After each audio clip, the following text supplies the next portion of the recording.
Partindo agora para a questão número 6, aqui a gente tem essa substância que é o permanganato de potássio. E foi perguntado qual é o NOx desse elemento químico do meio, o manganês. Para isso, a gente analisa o NOx ou as cargas parciais dos outros átomos.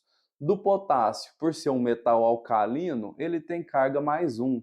E o oxigênio, por ser um calcogênio, ele tem carga menos 2. Como aqui a gente tem 4 oxigênios, nós temos um total de menos 8. E com o NOx mais um do potássio, a gente tem um total de menos 7.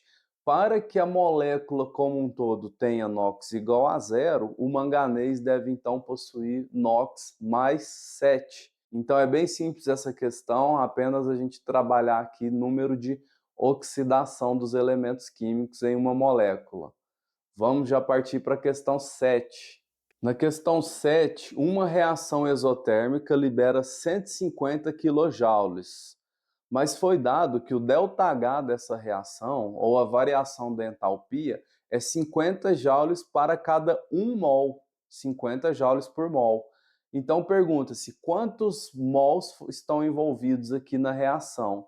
Nesse caso, uma simples regra de 3 já mostra para a gente que a gente teve 3 mols de reagente. E a questão número 8, sobre a presença de um catalisador em uma reação química.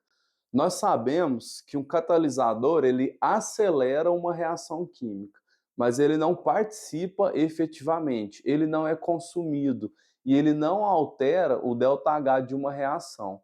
A única alteração que um catalisador faz é diminuir a energia de ativação da reação química para que a reação ocorra mais rapidamente. Mas a diferença de entalpia, a entalpia dos produtos menos a entalpia dos reagentes, vai ser a mesma, não ocorre alteração. Então, o catalisador ele aumenta a velocidade da reação, mas não altera o ΔH da reação. Na questão 9, nós temos aqui uma pilha.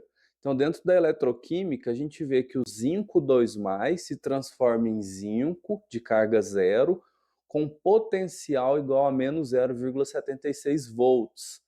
Isso significa que é um potencial de redução do zinco, pois ele está reduzindo o seu NOx de 2+ para zero. E o enunciado também mostra para a gente que a redução do cobre, então cobre de 2+ para zero, possui o potencial de mais 0,34. Mas na pilha a gente sabe que um eletrodo sofre redução e o outro eletrodo sofre oxidação. Então, como que a gente identifica qual desses dois, se é o zinco ou se é o cobre, qual vai reduzir e qual vai oxidar? Aqui nós temos dois potenciais de redução. Então, aquele que tiver o maior potencial de redução é aquele que sofre o processo de redução. Nesse caso aqui, a gente tem que o cobre reduz. Então, o nosso cobre é o cátodo. E a questão perguntou qual é o potencial padrão da pilha. Para a gente calcular esse potencial padrão da pilha, ou a diferença de potencial, basta a gente diminuir o potencial daquele que reduz menos o potencial daquele que oxida. Então, nesse caso, nós temos o potencial do cobre, 0,34, menos o potencial do zinco, menos 0,76. Aqui nós teremos uma soma que vai dar 1,1 volts. E agora a resolução da questão 10, a última aqui desse vídeo. Depois nós temos mais 5 para fazer no próximo vídeo. A questão número 10, o ácido lático possui carbono quiral. Essa propriedade de possuir um carbono quiral está dentro da isomeria óptica, onde o carbono quiral é um carbono assimétrico, quando ele faz 4 ligantes diferentes. Então ele tem 4 ligações e cada uma com um tipo de ligante diferente, formando enantiômeros.